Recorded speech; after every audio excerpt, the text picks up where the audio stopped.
Sizlarga bir savolim bor, o'g'illarim.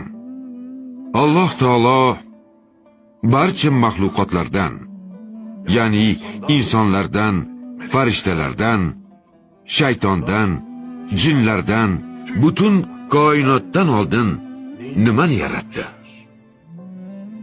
Marhamat o'g'lim. Jannat va do'zaxni hukmdorim. Siz aytingchi? Inson ruhini hukmdorim.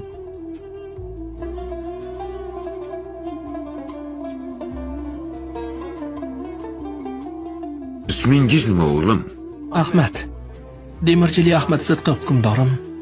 Sizni biror javobingiz bormi? Qalam surasi 1-oyat. Alloh taolo aytadi: Nun. Qalam bilan va satrlarga yozadigan narsa bilan qasam.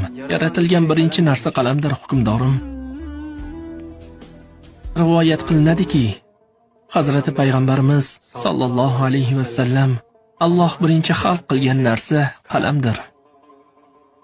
Unga qiyomatgacha bo'ladigan har bir narsaning taqdirini yozishni buyurdi deb marhamat qilganlar.